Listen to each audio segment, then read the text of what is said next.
Antum mau cari petunjuk, buka Al-Quran, buka mana aja, tunjuk mana aja. Nah, jawabannya ada di situ.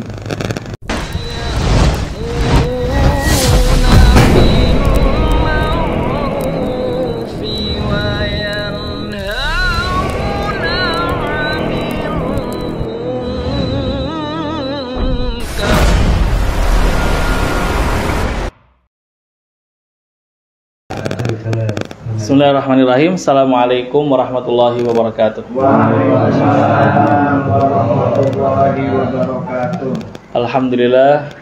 Alhamdulillahirabbil alamin. Allahumma shalli wa sallim wa barik ala nabiyyika wa rasulika Muhammadin wa ala alihi wa ashabihi ajmain. Gimana pripun kabari para ikhwan? Alhamdulillah khair. Baik, para ikhwan yang dirahmati Allah Ta'ala, kita ngajinya ngaji tafsir ya. Silakan semuanya buka surat Iqra. Al-Alaq. Iya. Yang bawa Quran terjemah, silakan buka Quran terjemah. Yang nggak bawa Quran terjemah, silakan Al-Quran Android juga bisa. Ya, syukur yang ada terjemah ya. Silakan para ikhwan, sudah? Sudah, yuk kita baca. A'udzu billahi minasyaitonir rajim. A'udzu billahi minasyaitonir rajim. Bismillahirrahmanirrahim. Bismillahirrahmanirrahim. Iqra bismi rabbikal ladzi khalaq. Iqra bismi rabbikal ladzi khalaq. Khalaqal insana min 'alaq. Khalaqal insana min 'alaq. Iqra wa rabbukal akram. Iqra wa rabbukal akram. Alladzi 'allama bil qalam. Alladzi 'allama bil qalam. 'Allamal insana ma lam ya'lam. 'Allamal insana Ma lam ya'lam. Ya. Kalla innal insana la yatgha. Kalla innal insana la yatgha. Ar-ra'ahu istaghna. Ar-ra'ahu istaghna.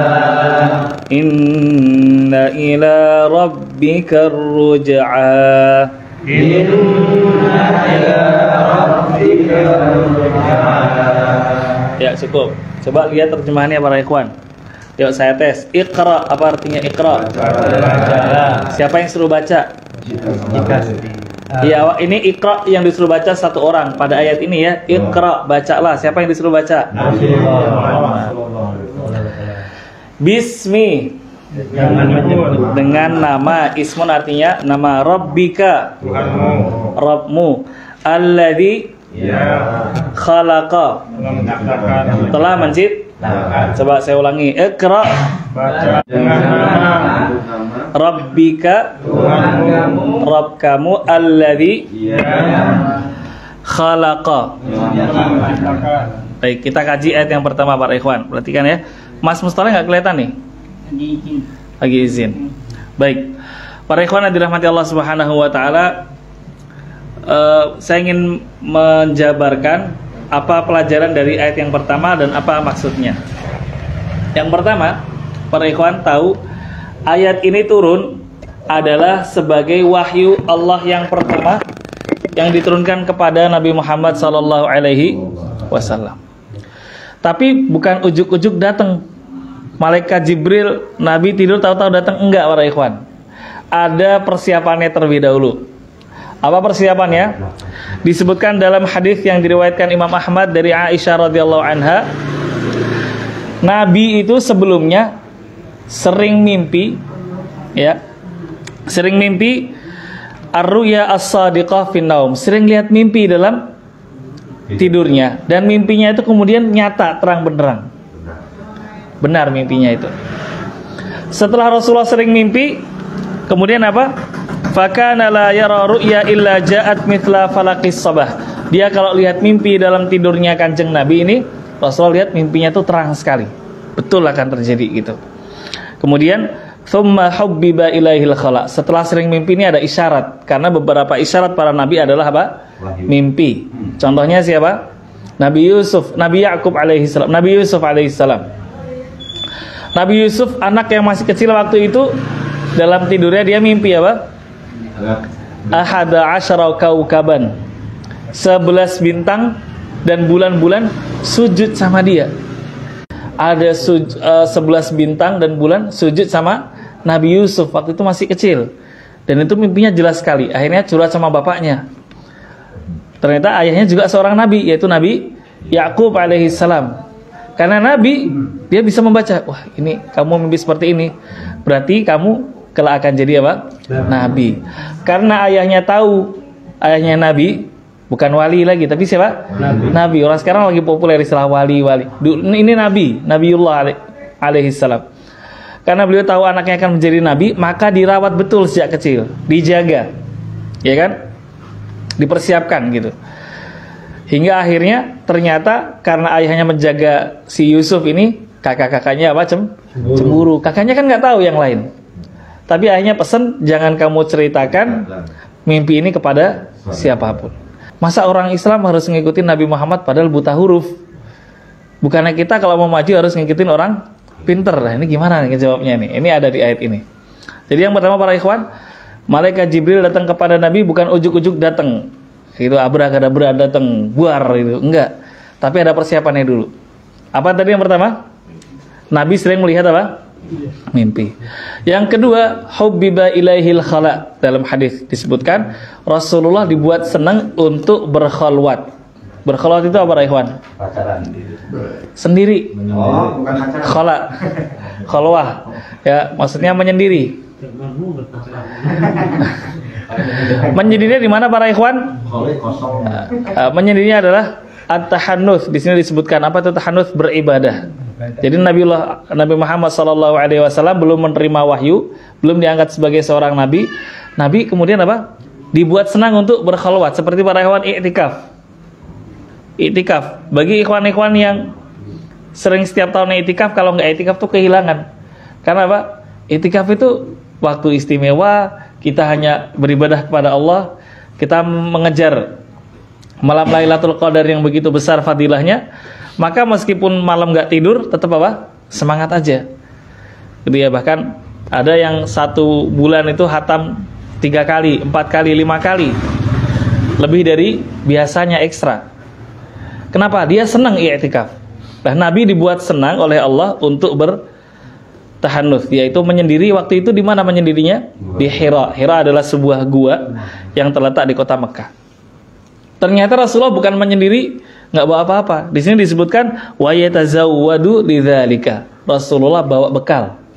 Jadi dari rumah disediakan makanan sama istrinya, disiapin yang kuat untuk beberapa saat, tinggal di Hira, di gua. Di gua itu Rasulullah bertahannuts, berzikir kepada Allah. Itu sudah mulai dekat pada kenabian. Sebentar lagi akan datang apa? Wahyu. Jadi Allah siapkan dulu nih para ikhwan. Saya ulangi ya, Allah siapkan dulu jarak dekatnya. Sering mimpi. Kemudian yang kedua apa tadi? Senang menyendiri. Menyendirinya bukan ngelamun gitu, ngomong sendiri, bukan. Menyendiri untuk berzikir kepada Allah. Jauh sebelumnya Allah juga sudah menyiapkan.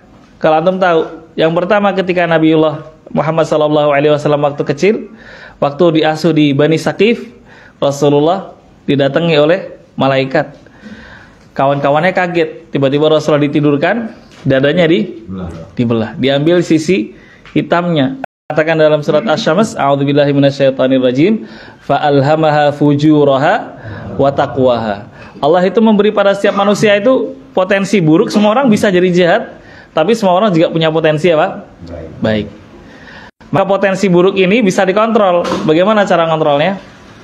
Allah berikan syariat. Orang kalau mau nyuri, oh ada syariatnya, oh ada imannya. Jadi iman ini sebagai apa? Kontrol. Maka orang yang tahu agama ini sebagai kontrol atau sebagai candu? Sebagai kontrol. Kontrol. Orang kalau beragamanya baik, pasti kehidupannya baik. Itu Allah menyiapkan sejak kecil. Diambil dari sisi Rasulullah, sisi hitamnya ini. Jadi kemudian dikembalikan lagi. Yang kedua, Allah menjaga Nabi Muhammad sejak kecil dari pergaulan buruk. Saya mungkin pernah ceritakan di majelis ini, Rasulullah waktu kecil pernah dengan teman-temannya mau menghadiri acara walimah yang terletak nggak jauh dari tempat Nabi tinggal. Ya, kemudian Rasulullah SAW ketika menuju tempat itu, teman-temannya pada ke sana, karena walimah itu pasti enak kan, makanan enak gitu kan, ada pestanya gitu. Rasulullah menuju ke tempat itu, tapi dijaga sama Allah. Gimana cara jaganya? Ya, ketika Rasulullah mau sampai, Allah kirimkan rasa ngantuk, sehingga Rasulullah tiba-tiba tertidur. Acaranya terus berjalan, Rasulullah tertidur, Rasulullah terbangun dengan kena sengatan matahari panas. Ketika Rasulullah bangun, Rasulullah melanjutkan ke tempat itu, tapi sampai lokasi acaranya sudah selesai. Rasulullah dilindungi dari Allah, dari pergaulan, dari nyanyian-nyanyian, dari tarian-tarian, dilindungi oleh Allah dari kecil. Maka ketika sudah disiapkan dari kecil, dengan mimpi ketika dewasa, sudah mulai senang khalwat beribadah kepada Allah, Allah turunkan malaikat Jibril. Nah, pada saat itu para ikhwan, malaikat Jibril membawa wahyu, Iqra bismi rabbikal ladzi khalaq. Bacalah dengan menyebut nama Rabbmu yang telah menciptakan semua makhluknya. Nah, dari ayat ini ada dua pelajaran para ikhwan. Yang pertama, kalau disuruh baca, pasti harus ada yang dibaca, benar nggak? Nah, begitu juga dalam tafsir Fathul Qadir, fayaqtadi makru'an. Kalau orang disuruh baca, pasti ada yang harus dibaca. Coba Mas, baca ayat yang ketiga. Oh, berarti perintahnya membaca, yang dibaca ayat yang ketiga. Apa yang diperintahkan untuk dibaca oleh malaikat Jibril kepada Nabi? Tafsirnya adalah Iqra ma uhiya ilaika. Bacalah apa yang diwahyukan kepadamu. Ini yang pertama. Yang kedua, ternyata membaca Al-Quran itu dengan diawali dengan nama Allah. Maka membaca Al-Quran beda dengan baca Quran, beda dengan baca majalah, beda dengan baca buku motivasi, buku apapun. Kalau baca Al-Quran ada caranya. Yang pertama apa? Diawali dengan Ismi Rabbi kalladzi khalaq, nama Allah, nama Tuhanmu yang telah menciptakanmu. Maka diawali dengan Bismillahirrahmanirrahim. Ini pelajaran yang kedua. Saya ulangi pelajaran yang pertama, Allah memerintahkan kepada Nabi untuk membaca. Khitabi perintah untuk Rasulullah artinya perintah untuk umatnya. Maka perintah ini secara langsung kepada kita adalah kita diperintahkan untuk membaca wahyu Allah.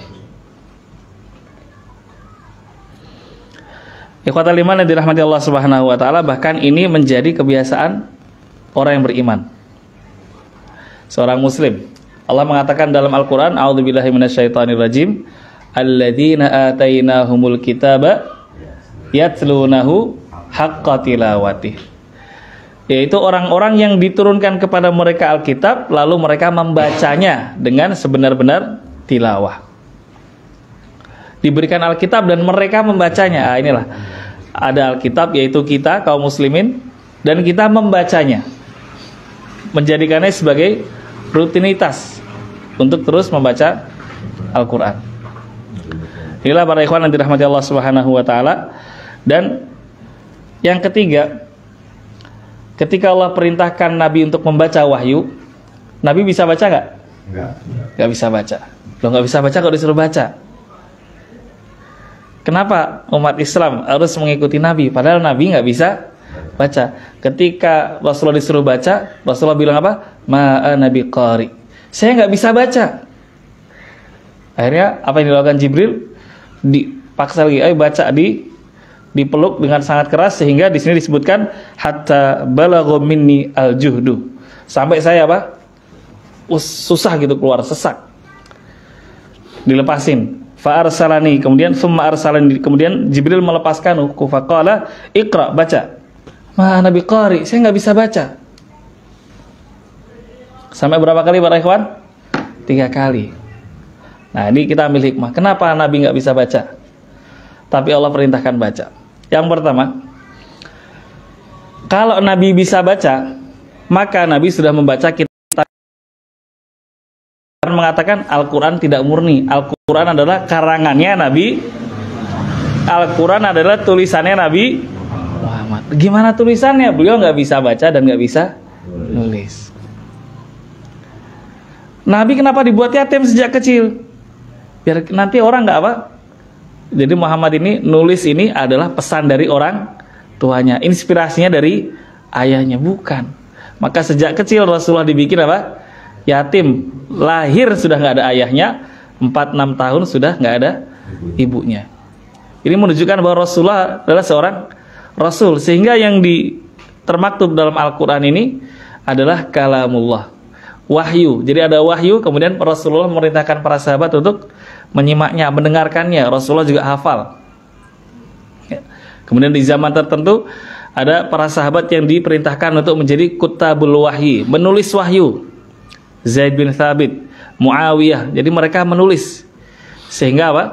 Bisa dibaca, karena pada saat itu memang bahasa Arab tidak bisa baca tulis sebagian besar. Tapi lambat laun mereka bisa baca dan bisa menulis. Jadi ini hikmahnya. Kenapa Rasulullah nggak bisa baca? Sudah tahu hikmahnya para ikhwan? Kalau saya nulis buku, nggak bisa saya mengklaim ini wahyu. Nggak mungkin, karena apa? Buku ini adalah hasil pikiran saya, karena saya pernah baca buku ini, saya pernah dengar ceramah ini diramu jadi sebuah buku. Tapi kalau Nabi, karena memang nggak bisa baca, nggak bisa nulis, maka Allah mengatakan wa ma yantiqu 'anil hawa.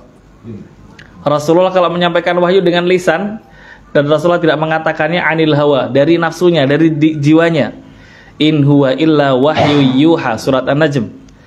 Yang diucapkan Nabi adalah wahyu yang diwahyukan. Ini pelajaran yang ketiga. Pelajaran yang keempat dari ayat ini adalah para ikhwan, Allah Subhanahu wa taala memerintahkan Nabi membaca berapa kali para ikhwan? 3 kali. 3 kali. Kalau antum diperintahkan sesuatu 3 kali, berarti perintahnya serius sama serius banget? Serius. Ya. Coba nih, orang tua yang suka ngingetin anaknya ke masjid, tapi anaknya nggak ke masjid, terus ditegur bapaknya, Pak, anaknya nggak ke masjid, bilangnya gimana? Saya nggak sekali 2 kali mas nyuruhnya, bener nggak? Ya. Nyuruhnya berapa kali? Berkali-kali. Berkali-kali, karena serius nggak sholat itu. Serius. Kalau Mas Mul punya tabungan emas 3 kg di rumahnya, mau pulang kampung nggak dibawa, cuma ninggalin kunci, biasanya nitipnya berkali-kali nggak?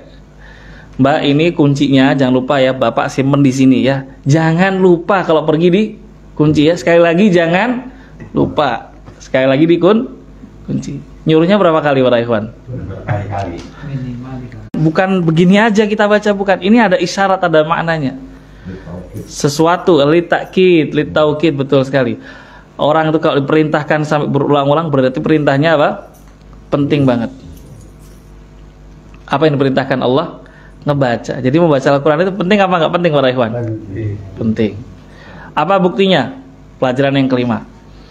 Rasulullah itu kalau lama nggak baca Quran, maksudnya nggak turun wahyu, Rasulullah sedih sekali. Sedih sekali. Pernah kejadian? Pernah. Di mana wahyu ini turun? Ya, karena Al-Quran ini sifatnya bukan seperti kitab yang lain yang langsung turun sempurna. Al-Quran ini sedikit-sedikit, 5 ayat, 3 ayat gitu kan. Suatu saat lama nggak turun-turun wahyu, sehingga Rasulullah sempat nggak qiyamul lail beberapa hari, dan Rasulullah sangat sedih sekali. Maka turunlah surat Ad-Duha, ma wadda'aka rabbuka wa ma qala. Rabbmu tidak ninggalin kamu wahai Muhammad. Kenapa? Antum tahu kejadiannya? Beberapa hari Rasulullah tidak menyampaikan wahyu, nggak ada wahyu turun dari langit. Rasulullah sedih, sehingga ada seorang wanita datang pada Nabi, wanita Yahudi. Dia bilang, ma arak illa syaitanaka qad tarakaka. Setan yang biasa bawa wahyu itu udah ninggalin kamu wahai Muhammad. Siapa ini maksud setan itu? Jibril. Coba Jibril dikatain kayak gitu. Setan yang biasa ngirimin wahyu ke kamu tuh udah ninggalin kamu. Wah, Rasulullah sedih. Kemudian turunlah ayat wadduha wal laili idza saja ma wadda'aka rabbuka wa ma qala. Allah tidak meninggalkanmu wahai Muhammad. Maka turunlah ayat itu, Rasulullah langsung bertakbir senang. Maka di antara sunnah membaca surat Ad-Duha kalau sudah selesai, wa amma bi ni'mati rabbika fahaddits, Allahu akbar. Itu di antara sunnahnya begitu. Sebagian ulama mensunahkan kalau sudah selesai baca Ad-Duha bertakbir. Karena dulu Rasulullah ketika mendapat wahyu Ad-Duha, Rasulullah bertakbir karena sudah lama wahyu nggak turun. Hari itu wahyu apa? Turun. Nah, pelajaran bagi kita para ikhwan, membaca Al-Quran ini adalah kebutuhan. Maka orang yang kalau mau pikirannya luas, pandangannya matang, itu pasti orangnya baca Al-Qurannya kuat. Maka kalau melihat orang para kiai, para ulama itu, dulu saya punya kebiasaan sebulan sekali, tahun 2016 sampai 2018, sebulan sekali saya ketemu sama ustadz saya di Solo. Beliau qiyamulailnya kuat, dan beliau kalau berkata-kata itu kita misalnya ada masalah, Ustadz nih gini. Oh, itu memang perlu seorang itu punya apa? Punya guru yang mengarahkan. Ustadz ini gimana ya, saya diamanahin bikin SD Ustadz, tapi gimana ya, apa nggak sayang ya saya ngajar SD gitu kan? Mungkin sebagian orang bilang gitu, masa kuliah jauh tinggi-tinggi gitu ya? Bukan sombong, bukan. Masa sarjana syariah ngajarnya apa? SD. Abata ja'ala. Itu anaknya Wahyu sekolah sama saya tuh. Anaknya siapa lagi di sini? Anaknya antum siapa? Wahyu juga ya? Firman. Ayahnya Pak Firman sekolah nih. Murid-murid saya pagi tadi saya ngajar apa? Ja'ala.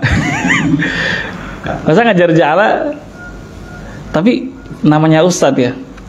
Dia bilang gini, Akhi Fairuz, antum perlu tahu, kalau kamu suatu saat mendirikan pesantren SMP SMA, walaupun tempatnya di tengah gunung, di atas gunung tengah kampung, namanya pesantren, tapi nanti yang sekolah nggak ada orang situ. Yang sekolah orang mana? Orang Surabaya, orang Jakarta, orang Kalimantan, orang situ nonton doang. Tapi kalau kamu dirikan SD, orang situ yang sekolah. Kalau anaknya sekolah, orang tuanya juga belajar. Anaknya tahfiz, orang tuanya belajar ngaji. Oh iya juga ya. Bener nggak? Banyak kan. Coba tuh lihat di Sukabumi ada pesantren. Maaf ya, saya anak perlu sebut merek lah ya. Ar-Royah, tahu Ar-Royah? Iya. Itu pesantren hebat di Indonesia tuh. Sampai orang luar berbagai negara Asia ini berkunjung ke sana. Kok bisa pesantren tengah gunung di Indonesia, bahasanya orang Indonesia bukan bahasa Arab, tapi di situ semua orang ngomongnya Arab. Ini percontohan, dan Arabnya berkelas loh Pak. Arabnya Ar-Royah itu berkelas. Bagus. Ya, setara sama orang Arab asli yang berpendidikan, bukan Arab ece-ece ya. Orang Saudi kalau nggak berpendidikan kalah sama bahasa Arabnya anak Ar-Royah. Itu judulnya letaknya di Cikembar di Sukabumi. Tapi yang sekolah orang situ nggak ada Pak. Yang sekolah di situ orang mana? Orang Aceh, orang Papua. Karena gitu karakter pendidikan. Tapi kalau kamu didikannya SD, Virus, nanti yang sekolah orang tetangga kamu, jamaah masjid tempat kamu sholat gitu kan. Kalau anaknya tahfiz, orang tuanya pasti belajar ngaji. Orang tuanya akan ngimbangin, bener kan? Coba anaknya tahfiz 30 juz, mau minta simak orang tuanya, mak nggak bisa nyimak gitu kan, gimana tuh? Akhirnya orang tuanya pasti apa? Belajar. Dan itu saya alami. Ketika ngajar kelas 1, orang tuanya masih pada nungguin depan. Hai ibu-ibu, daripada nganggur pada bisa ngaji nggak? Nggak bisa. Nanti kalau suruh nyimak anaknya gimana tuh nggak bisa ngaji? Saya mau belajar ngaji Pak Ustadz. Beli buku di Ustadz Wahyudi. Mulai sekarang belajar tilawati. Kudu bisa ngaji. Ini saya bukan lulusan pesantren. Loh, orang Islam ya nggak? Mau sopir angkot, mau sopir pesawat, kudu bisa ngaji nggak? Kudu bisa ngaji, bener nggak? Oh iya Ustaz ya, saya bukan lulusan pesantren. Iya ibu bukan lulusan pesantren. Yang butuh ngaji bukan hanya anak pesantren. Mau ngaji sama saya? Mau. Akhirnya beli buku di Ustadz Wahyudi. Ini para ikhwan ya. Jadi pelajarannya banyak nih dari ayat pertama ini. Orang kalau pikirannya cepet buka Quran. Maka saya sarankan para ikhwan, semua ikhwan wajib punya Quran pribadi. Quran pribadi itu apa? Quran yang batasnya kita yang tahu nih. Oh sekarang sampai Al-An'am. Nambah lagi walaupun selembar, Al-An'am halaman lembar ke-7, besok lembar ke-8. Besok nggak sempet ngaji, besoknya lagi udah ngelanjutin. Lama-lama apa? Hatam. Ulangi lagi dari awal. Kalau ikhwan nggak punya Quran pribadi, para ikhwan, mungkin ngajinya cuma puasa doang. Bener nggak? Iya, kalau wafatnya Ramadan. Kalau wafatnya bulan November, nggak Ramadan gimana tuh? Udah lama nggak ngaji. Kalau udah meninggal minta ngajiin, kan lucu, bener nggak? Al-Quran ini bukan buat orang yang meninggal, tapi buat orang yang hidup. Betul nggak, para ikhwan? Al-Quran ini bikin hidup tambah hidup, sehingga kita menyelami samudra Al-Quran ini. Para ulama mengatakan Al-Quran la tanqadi ajaibuhu. Quran ini keajaiban nggak ada habisnya. Ya, termasuk diantaranya saya pernah nanya nih tentang istiftah. Coba antum perhatikan. Ini mungkin antum nggak pernah dengar. Istiftah, pernah dengar nggak istiftah itu apa? Nah, istiftah adalah metode. Ya, tapi ini bukan bukan harus ya. Tapi ini boleh dilakukan. Karena pada hakikatnya Al-Quran adalah petunjuk. Jadi di antara metode mendapatkan petunjuk Al-Quran itu istiftah. Saya pernah nanya dengan Syekh Muhammad Abdul Aziz, pakar tafsir dari Yaman. Istiftah itu boleh. Jadi gini, kalau antum ada masalah bingung, gimana solusinya? Caranya adalah setelah 2 rakaat, terus antum buka Quran. Buka aja. Buka mana aja. Ini misalnya Al-Quran, ini bukan Al-Quran, ini tafsir Ibnu Katsir. Iya, Ibnu Katsir tahdid. Antum mau cari petunjuk, buka Al-Quran, buka mana aja, tunjuk mana aja. Nah, jawabannya dari situ. Coba tuh baca terjemahannya, renungi. Oh iya, masalah kamu itu jawabannya di ayat itu. Pernah nggak ngalamin begitu? Nah, belum kan? Apa? Gimana tuh, Pak? Seperti itu. Oh gitu ya, istiftah. Kalau saya, iya ya mungkin ya. Jadi intinya Al-Quran ini petunjuk. Gimana cari petunjuknya? Kalau saya nggak ahli tafsir gimana? Saya nggak hafal Quran. Setelah 2 rakaat, pada hakikatnya Al-Quran petunjuk. Saya mau ini terima nggak ya jodoh? Masih bingung. Setelah 2 rakaat buka Quran mana aja, tunjuk ayat mana aja. Baca terjemahannya, renungi. Atau mungkin tanyakan, ini tafsir apa Ustaz ya? Oh, tafsirnya begini. Mungkin jawaban masalah saya adalah ini. Begitu para ikhwan ya. Ini istiftah, tapi tentu ini bukan hal yang dulu dilakukan Nabi secara langsung, tapi secara umum Al-Quran adalah huda, betul? Tunjuk. Sehingga Allah mengatakan dalam surat Al-Baqarah, A'udzubillahi minasyaitonirrajim, dzalikal kitabu la raiba fihi hudal lil muttaqin. Tunjuk. Baik, para ikhwan, sekarang ke ayat yang kedua. Coba antum baca, antum terjemahkan ya. Dari ayat yang pertama, Iqra Bismi Rabbika Alladzi Khalaqa. Menciptakan apa? Semuanya. Tadi saya sudah jelaskan maknanya. Menciptakan maksudnya kullal makhluqat, semua makhluknya. Baik yang ukurannya besar, yang tampak besar sebesar matahari, atau lebih besar dari itu, yang tampak dengan mata indera seperti manusia, hewan, buah-buahan, maupun yang tidak tampak seperti apa? Jin, malaikat, surga, neraka, azab kubur, nikmat kubur. Semuanya sekarang nggak tampak, tapi ada dan ada yang menciptakan. Mafhum ya para ikhwan ya? Kemudian ayat berikutnya, khalaqa Yang telah menciptakan al-insana manusia min 'alaqa. Ulangi lagi, khalaqa yang telah menciptakan al-insana manusia min dari 'alaqa. Segumpal. Baik, kita kaji ayat yang kedua. Yang pertama para ikhwan, Allah menyatakan, sebutlah nama Rabbmu yang telah menciptakan semua makhluk. Semua makhluk. Di ayat yang kedua Allah menyebutkan satu ciptaannya saja, khalaqal insan, yang telah menciptakan manusia dari segumpal darah. Apa faedahnya para ikhwan? Makhluk Allah ini banyak, yang disebut cuma satu, manusia. Apa faedahnya para ikhwan? Berarti apa? Istimewa, benar nggak? Ada makhluk jutaan yang disebutkan dalam Al-Quran, dalam ayat ini cuma satu. Emang yang menciptakan ikan bukan Allah? Allah, buaya, semuanya Allah. Yang Allah sebutkan khalaqal insana min 'alaq, yang Allah ciptakan dari segumpal darah. Yang pertama, Allah menyebut manusia di antara sekian makhluknya. Maksudnya adalah Allah memberikan kemuliaan kepada manusia. Nah, tafsir disebutkan wa anna min karamihi ta'ala an 'allamal insana ma lam ya'lam fa syarafuhu wa karamuhu bil ilmi wa huwal qadrul ladzi imtaza bihi abul bariyah. Artinya adalah Allah menciptakan manusia dari segumpal darah, dan disebutkan pada ayat ini bukan makhluk yang lain. Artinya Allah memuliakan manusia dengan ilmu. Yang lain nggak ada ilmunya. Artinya apa? Hewan ini nggak bisa menciptakan inovasi. Hanya manusia yang memberikan Allah apa? Akal. Kemudian yang kedua, lisan. Maka dalam bahasa Arab namanya manusia itu apa sih? Manusia dengan buaya sama kuda bedanya apa? Sama-sama hayawan, binatang, tapi artinya adalah al-hayawanun natiq, hewan yang bisa berbicara. Sama sapi bedanya apa? Sapi makan, manusia makan. Sapi kawin, manusia juga kawin. Tapi manusia natiq, bisa berbicara, punya bahasa. Di saat yang lain tidak punya bicara, bahasa. Bahkan dengan orang-orang dari daerah lain.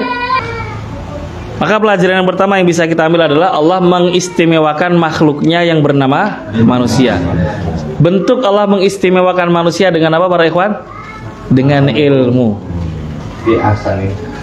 Ya, dengan ilmu. Fi ahsani taqwim itu tegak badannya. Allah mengatakan dalam ayat yang lain, tadi ahsani taqwim itu ayatnya gimana?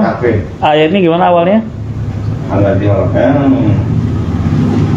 Laqad khalaqnal insana fi ahsani taqwim. Telah kami ciptakan dalam sebaik-baik tegak. Sebaik-baik tegak. Sudah pernah saya jelaskan tafsirnya ya. Makhluk Allah selain manusia ini wajahnya menghadap ke bumi kecuali manusia. Manusia ini adalah makhluk yang tegak. Fi ahsani taqwim. Taqwim itu tegak. Maksudnya apa? Wa ja'ala ma'kulahu biyadihi. Allah menjadikan makanannya itu dengan tangan. Sedangkan yang lain makan langsung apa?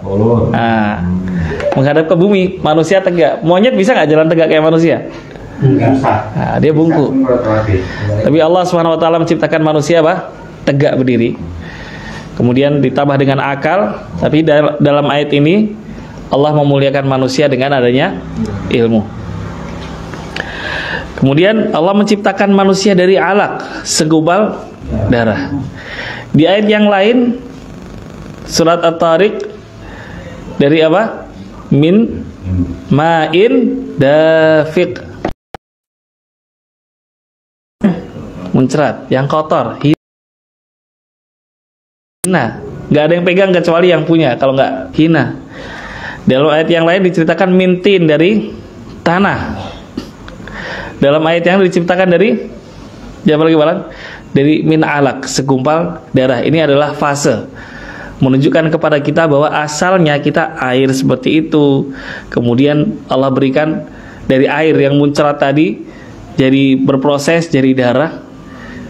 Seperti halnya makhluk yang lain, seperti halnya sapi, asalnya dari air begitu muncrat, kemudian dari segumpal darah. Tapi yang ini istimewa karena apa? Ada ilmunya. Maka makin hari kehidupan manusia dengan ilmu ini makin berkembang. Kendaraannya makin cepat, komunikasinya makin cepat. Betul kan para ikhwan? Ya.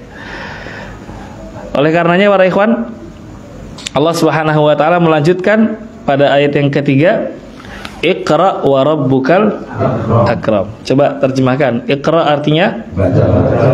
Wa rabbuka al akram, yang maha mulia, yang maha mulia. Alladzi allama bil qalam.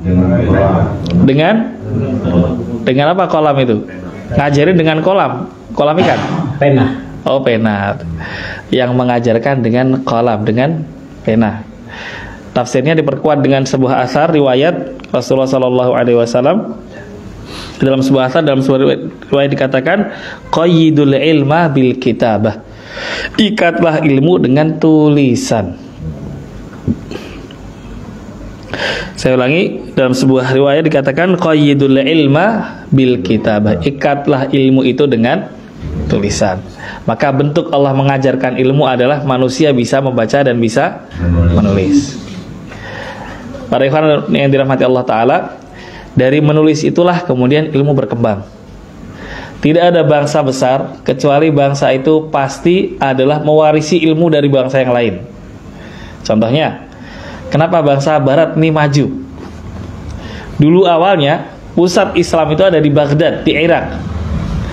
Di sana ada perpustakaan sangat besar namanya Baitul Hikmah. Para ulama zaman dulu, para ilmuwan zaman dulu itu kalau mereka nulis itu bayarannya besar.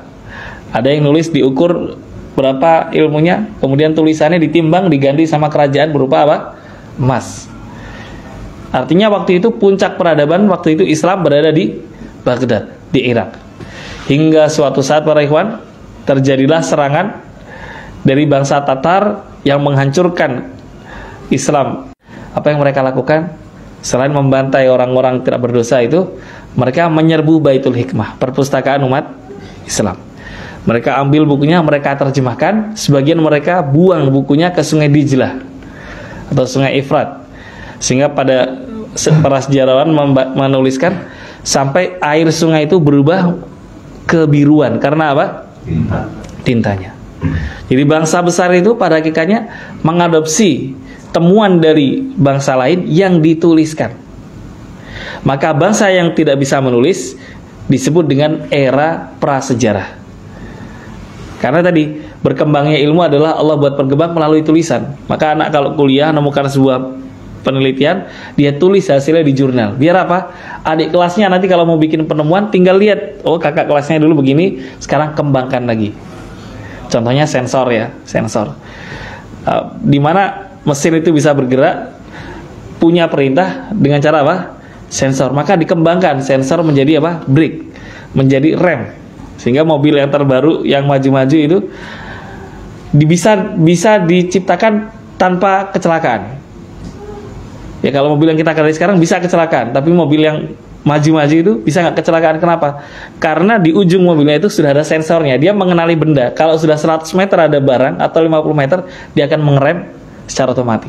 Nah inilah dari mana teknologi ini asalnya para ikhwan. Tulisan atau ilmu yang dituliskan, dikembangkan generasi selanjutnya, dibaca, dikembangkan lagi dan seterusnya. Nah secara khusus umat Islam ini perlu untuk menulis. Rasulullah sendiri berpesan, qayyidul ilma bil kitabah, ikatlah ilmu dengan menulis. Baik para ikhwan, saya kira itu sudah lebih dari setengah jam ya. Insyaallah kita lanjutkan tafsir selanjutnya di kesempatan berikutnya. Mungkin bulan depan kali ya, jatah saya lagi. Atau bulan lusa. Baik para ikhwan, tapi insyaallah mohon doanya, saya sempat istiqomah bikin kajian tafsir satu ayat namanya di YouTube saya, tafsir satu ayat. Jadi saya membahas tafsir memang satu ayat saja. Karena satu ayat ini kalau dikaji bisa 10 menit, bisa 8 menit kan gitu. Sudah sempat lihat ya, mudah-mudahan.